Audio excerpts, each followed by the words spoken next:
সম্ভবত বা যতটুকু জেনেছি গ্যাস লিকেজ থেকে একটি অগ্নিকাণ্ড ঘটেছে, যেটাতে আমাদের দেশের অত্যন্ত ওইখানে হালি শহরের অধিবাসী 9 জন একই পরিবারের, এর মধ্যে একজন প্রবাসী দেশে বেড়াতে এসেছিলেন। 9 জনই অগ্নিদগ্ধ।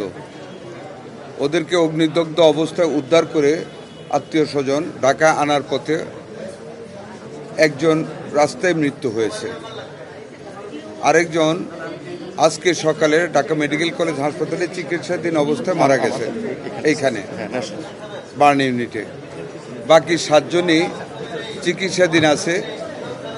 আমাদের হসপিটালের সম্ভাব্য যতগুলি চিকিৎসা দেওয়ার মতন ব্যবস্থা আছে সর্বোত্তমভাবে তাদেরকে চিকিৎসা দেওয়া হচ্ছে। আমি নিজে দেখে এসেছি।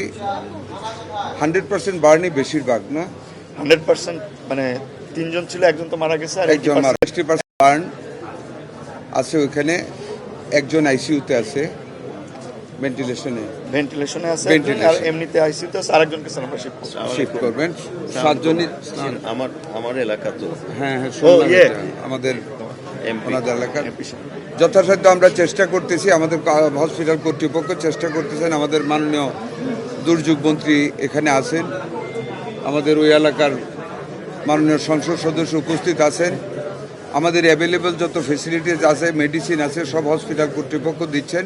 বাকি যদি আরও কিছু লাগে আমি আশ্বস্ত করেছি, আমরা উভয়ই আমাদের হাসপাতাল কর্তৃপক্ষকে আমরা সেটা যোগান দেব।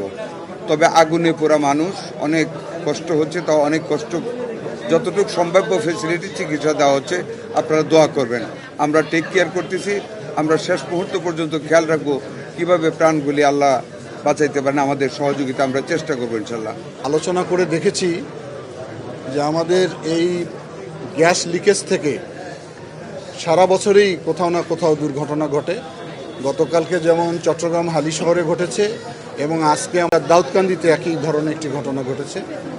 আমরা এটা নিয়ে কাজ করতে চাই শিল্প মন্ত্রণালয়, স্বাস্থ্য মন্ত্রণালয়, আমরা দুর্যোগ ব্যবস্থাপনা মন্ত্রণালয় থেকে, যাতে করে এই যে গ্যাস লিকেজ থেকে এবং গ্যাসের যে সিলিন্ডারগুলো ব্যবহার করা হয়, মেয়াদ উত্তীর্ণ সিলিন্ডারগুলো ব্যবহার করা হয়, এগুলোতে কিভাবে একটা নিয়মের মধ্যে নিয়ে আসা যায় সেগুলো নিয়ে আমরা অল্প সময়ের ভিতরে 3 মন্ত্রণালয়ে বসে কাজ করব, যাতে করে ভবিষ্যতে এই ধরনের দুর্ঘটনা থেকে কম ক্ষতি হয় সেই ব্যবস্থাটা করার চেষ্টা করা হবে। আর এটি খুবই মর্মান্তিক, শিশু বাচ্চা সহ মহিলারা আক্রান্ত হয়েছে। আসলে এটাও সেহরির পরে এই ঘটনা ঘটেছে। এটা একই পরিবারের ঘটনা। পরিবারের 2 জন বাচ্চা এবং মানে 2 জন বয়স্ক মানুষ আক্রান্ত হয়েছে। তো বাচ্চাদের মধ্যে মানে একজন বাচ্চা যিনি আছেন তিনি অল্প বার্ন হয়েছেন, একজন বয়স্ক মানুষ অল্প বার্ন, এবং স্বামী স্ত্রী যিনি, ওনারা 2 জনেরই 50%-এর উপরে বার্ন। একই প্যাটার্ন বলতে পারেন, প্রায় একই প্যাটার্ন। তো স্যার যেটা বললেন, আমাদের দুর্যোগ ত্রাণ মন্ত্রণালয়ের মন্ত্রী মহোদয় স্যার যেটা বললেন, বেসিক্যালি এই ধরনের দুর্ঘটনা আমরা প্রায় পাই। এটা হয়তো আপনারা আজকে এই ভিডিওটা ভাইরাল হয়েছে বলে আপনারা সবাই এটা জানছেন, কিন্তু প্রতিনিয়ত 2 জন 3 জন 4 জন এরকম কিন্তু আমাদের এখানে প্রতি সপ্তাহেই প্রায় আসে।